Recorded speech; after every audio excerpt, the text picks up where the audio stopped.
Dear students, आज हम class 6 NCERT math exercise 4.1 के सम करेंगे 4 to 6। फोर्थ सम है how many lines can pass through one given point. एक पॉइंट दिया गया है, उससे कितनी लाइन पास हो सकती है।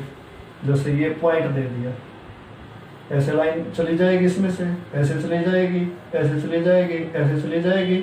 इस पॉइंट में से कितने भी लाइन हम पास कर सकते हैं, और भी हो सकती हैं। तो इसका आंसर क्या लिखेंगे,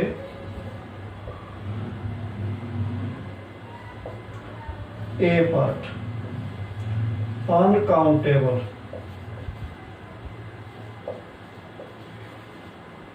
लाइन्स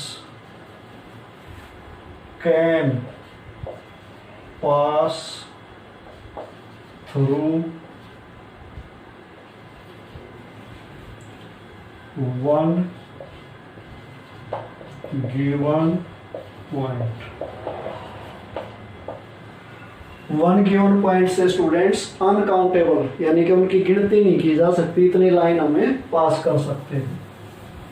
अब बी पार्ट है टू गिवन पॉइंट्स, 2 पॉइंट्स दे दिए, इन दोनों में से होती हुई कितनी लाइन पास कर सकते हैं। दोनों में से होती है एक लाइन पास होगी क्या, और हो सकती है जो दोनों में से होकर जाए, हो ही नहीं सकती, पॉसिबल नहीं है। तो बी का आंसर क्या हुआ, only one line can pass through 2 given points.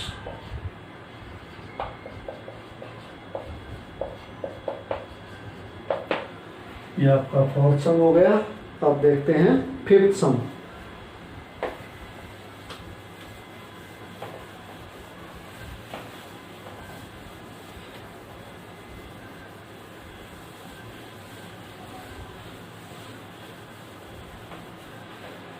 Fifth sum है students, draw a rough figure and label.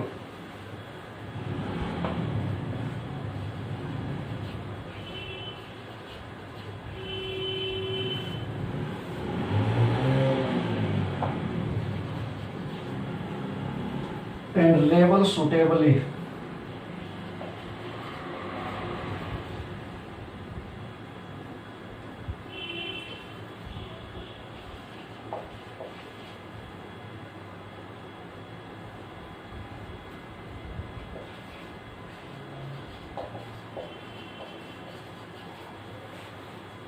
In each of the following cases.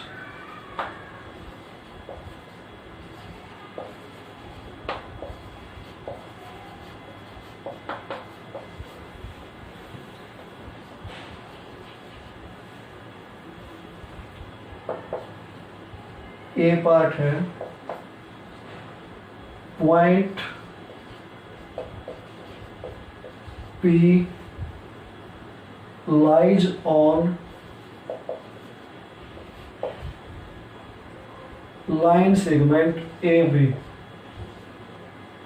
इसमें स्टूडेंट्स इन्होंने आगे लिखा नहीं, लाइन सेगमेंट ए बी लिख के ऊपर ये साइन दे दिया, तो ये साइन लाइन सेगमेंट का है, क्योंकि इसके दोनों तरफ कोई एरो नहीं है।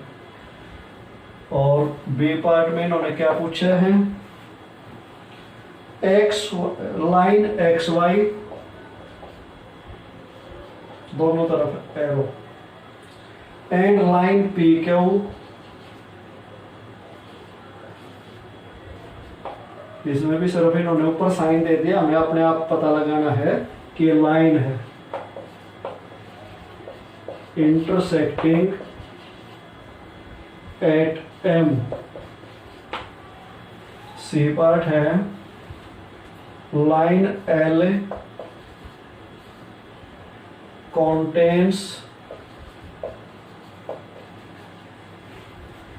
E and F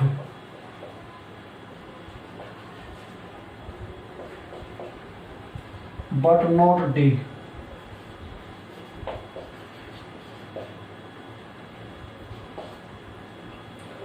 और डी पार्ट है लाइन ओपी और एंड आएगा, and line O Q meet at A O. तो ये फिगर स्टूडेंट्स हमने ड्रा करनी है स्केल का और पेंसिल का यूज करके। Point P lies on a line segment A B. Solution में क्या आएगा, ए पार्ट। पहले हमने line segment A B draw करनी है। कोई लेंथ की कंडीशन नहीं, कितनी लेंथ ले सकते हो, ये ले लिया हमने ए बी, दोनों तरफ पॉइंट है तो लाइन सेगमेंट है। अब क्या कहा है इन्होंने, P लाइज ऑन, P इसके ऊपर है तो P पॉइंट यहाँ यहाँ यहाँ कहीं भी ले सकते हो, मैंने P पॉइंट यहाँ दिखा दिया। तो ये हो गया line segment A B lies P इसके ऊपर है। अब बी में इन्होंने क्या कहा है, एक्स वाई लाइन है, पी क्यू भी लाइन है और ये इंटरसेक्ट करती है कहाँ, एम पे। तो इनको कैसे बनाएंगे, एक्स दोनों तरफ एरो लगाना है, तो ये हो गया एक्स वाई, इसका नाम दे दिया हमने। दूसरी लाइन हमने लेनी है पी क्यू, लाइन है तो दोनों तरफ एरो, ये हो गया पी पॉइंट, ये हो गया क्यू पॉइंट, और ये इंटरसेक्ट कहाँ कर रही है, एम पॉइंट पे। तो ये इंटरसेक्ट यहाँ कर रही है तो इसका नाम हमने दे देना है एम। तो इनमें आपने स्केल और पेंसिल का यूज करके ये फिगर बनानी है। सी पार्ट है line L contains E and F but not D. पहले तो एक लाइन लेनी है जिसका नाम इन्होंने केवल एक ही दिया है एल। तो कैसे करेंगे, दोनों तरफ एरो तो लगाना ही लगाना है, लाइन नाम आते ही इसका नाम यहाँ रख देंगे सिर्फ एल, इधर कोई पॉइंट नहीं दिया हमने इस पे। अब इन्होंने कहा है contains E and F but not D, इसके ऊपर ई एफ पॉइंट है वो कहीं भी ले लो, ये ई पॉइंट हो गया, ये एफ हो गया, but D not D, D इसके ऊपर नहीं है तो वो इसके आसपास दिखाना तो है। अब ये लाइन हमने ली एल, ई और एफ पॉइंट इसके ऊपर आ गए और डी पॉइंट इसके ऊपर नहीं है, लेकिन इसके आसपास इसको हमने शो करना है। अब डी पार्ट है line O P and O Q meet at O. O P और ओ क्यू लाइन है और ये कहाँ मिलती है, ओ पॉइंट पे। तो देखो नाम बाद में रखेंगे, पहले इनको मिला देते हैं, थोड़ी सी छोटी कर देते हैं, दोनों तरफ एरो, इट मीन्स ये दोनों लाइन है। अब यहाँ इसका नाम रख दो ओ और इधर रख दो पी और इधर रख दो क्यू। इस लाइन का नाम क्या लोगे, ओ पी, और इस लाइन का नाम क्या लोगे, ओ क्यू, और ये मिल आ रही है ओ पी। तो हमने ये कंडीशन जो इन्होंने दी थी सेटिस्फाई कर दी, तो हमारा सम ठीक हो गया। तो स्टूडेंट्स आपका ये 5th सम कंप्लीट हो गया। अब करते हैं 6th सम।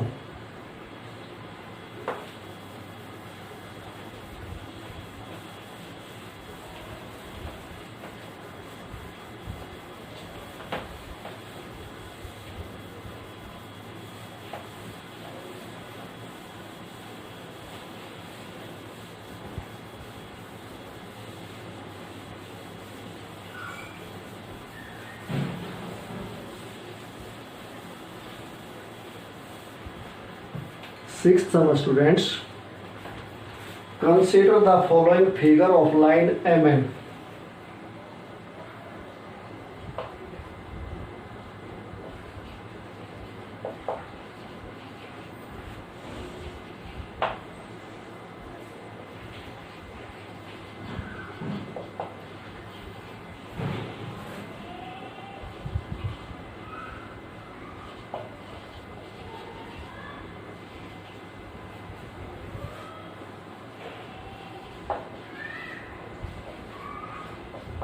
लाइन आगे इन्होंने लिख भी दिया, लेकिन ऊपर इन्होंने साइन भी दे रखा है। लाइन MN से weather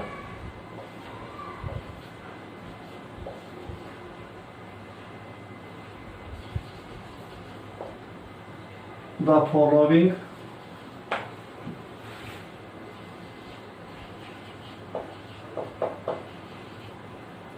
statements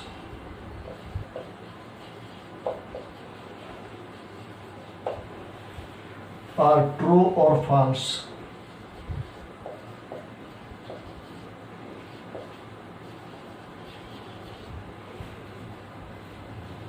In context of the given figure.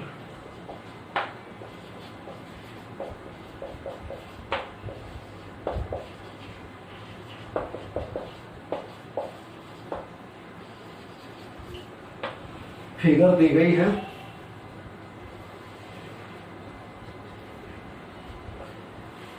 जिसके ऊपर पॉइंट है Q M O N P और दोनों तरफ है एरो। ये फिगर आपको पेंसिल से बनानी है। अब इस फिगर को देख के हमने स्टेटमेंट बतानी है कि ट्रू है या फॉल्स है।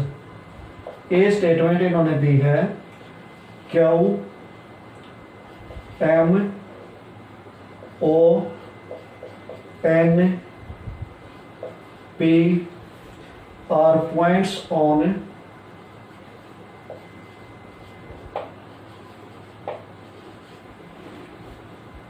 the line MN. Q, M, O, N, P are points on the line MN. ये पॉइंट लाइन MN पे है या नहीं ये बताओ। लाइन MN कौन सी है? ये पॉइंट, ये नाम दे दिए तो ये पूरी ये लाइन है, यहां से लेकर यहां तक कि इन्होंने नाम दे दिया। यहाँ लाइन है, ये लाइन सेगमेंट बोलते तो हम केवल इतने पे ध्यान देते। लाइन बोला है तो ये पूरी है, यहाँ इन्होंने साइन भी दे रखा है और इधर लिख भी दिया। तो अब बताओ क्यू है इसके ऊपर? है। एम पॉइंट है, ओ एन पी ये सारे पॉइंट्स इसके ऊपर हैं, तो ये स्टेटमेंट हो गई अपनी ट्रू। अब बी पार्ट है M O N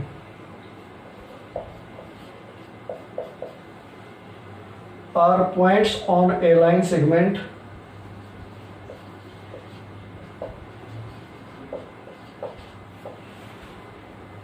on a line segment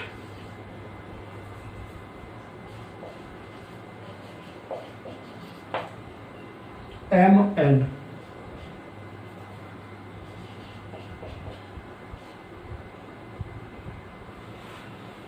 MON are points on a line segment MN. अब MN लाइन सेगमेंट सिर्फ इतने पे फोकस करना है, ये देखना हम, इधर का नहीं देखना, क्योंकि इन्होंने बोल दिया लाइन सेगमेंट। तो बोलो इस पे MON पॉइंट है, ये M रहा है, ये O रहा है, ये N रहा है, तो तीनों पॉइंट्स इसके ऊपर आते हैं, तो ये हो गया ट्रू। सी पार्ट है M and N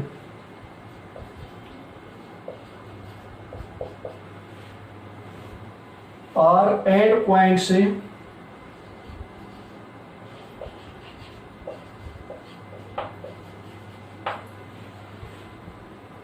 of line segment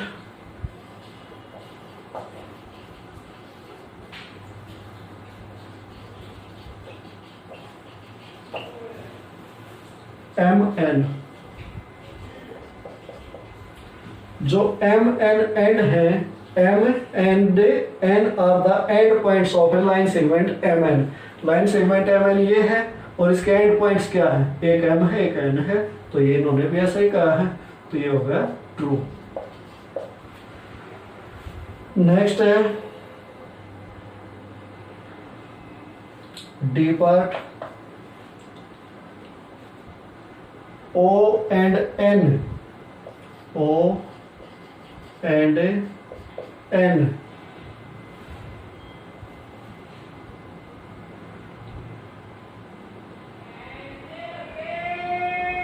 are the end points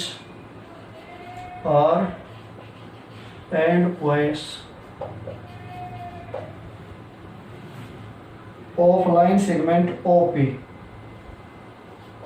of line segment OP. Line segment OP देखो कौन सा है, ओपी ये है। तो इसके एंड पॉइंट क्या हुए, एक ओ हुआ और एक पी हुआ, और ये कह रहे हैं ओ एंड एन, तो ये रॉन्ग हो गया, तो ये स्टेटमेंट हो गई false. E part, M is one of the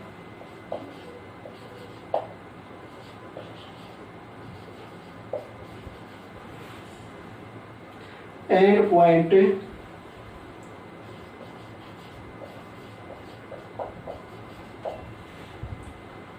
of line segment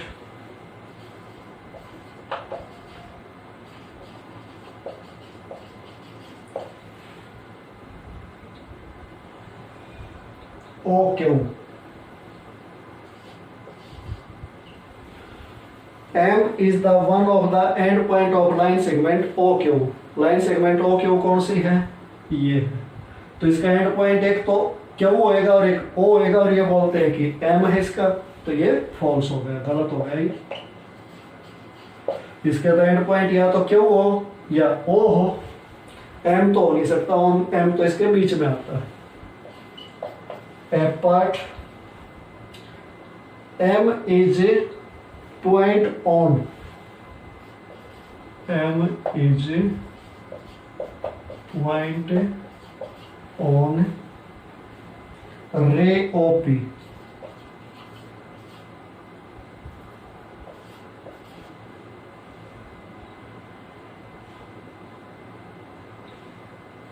OP ray देखो ये और यानी कि यहां से स्टार्ट हुई और आगे तक जाएगी, एरो तक सीधी जाती जाएगी। स्टार्ट कहां से हुई, ओ से, और इधर जा रही है। तो इस पे देखो एंड पॉइंट है कहीं, कहीं नहीं, तो ये फॉल्स हो गया। जी पार्ट, रे OP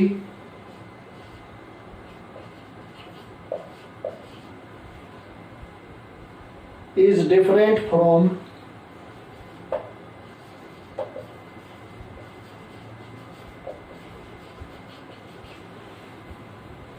ray OP।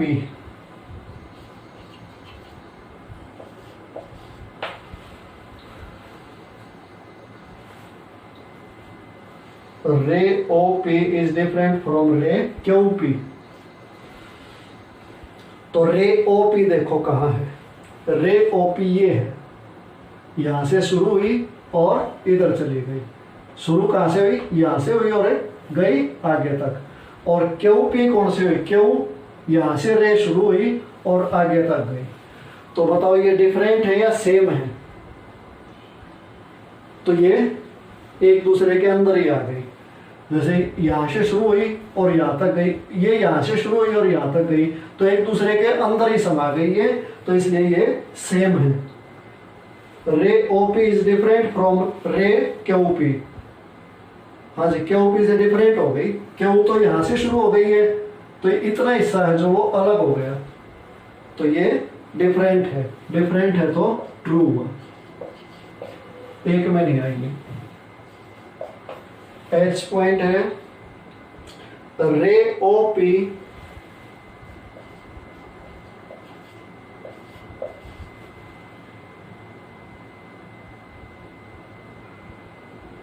is same as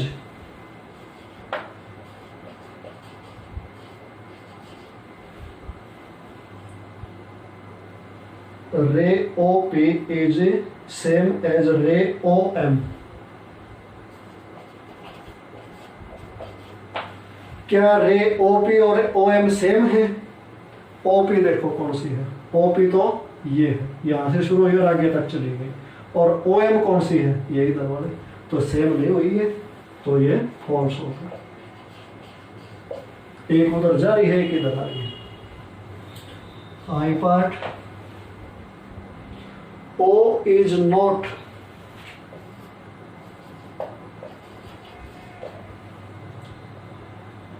N initial point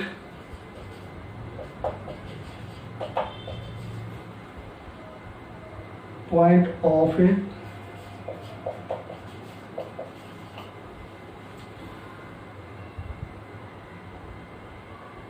रे ओपी, इसमें इन्होंने केवल साइन दिया। O is not an initial point of a ray OP, तो रे ओपी देखो ये है, और इसका इनिशियल पॉइंट का मीनिंग होता है जहां से रे शुरू हुई, तो शुरू कहां से हुई, O से शुरू हुई है, और ये कह रहे हैं कि इसका इनिशियल पॉइंट नहीं है, तो ये गलत है। इनिशियल पॉइंट है इसका, तो ये फॉल्स हो गया, ये गलत बोल रहे हैं। के part, N is the initial point of a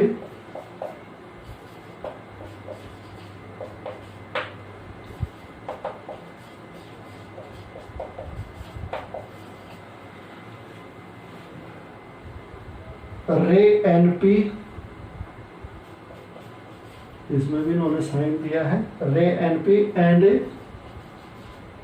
रे NM।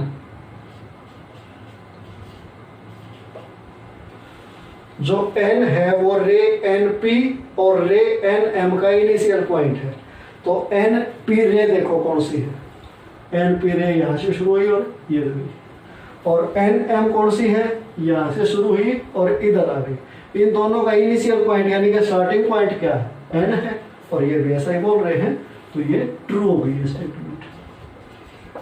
तो स्टूडेंट्स इसके साथ अपना 3.4.1 एक्सरसाइज कंप्लीट।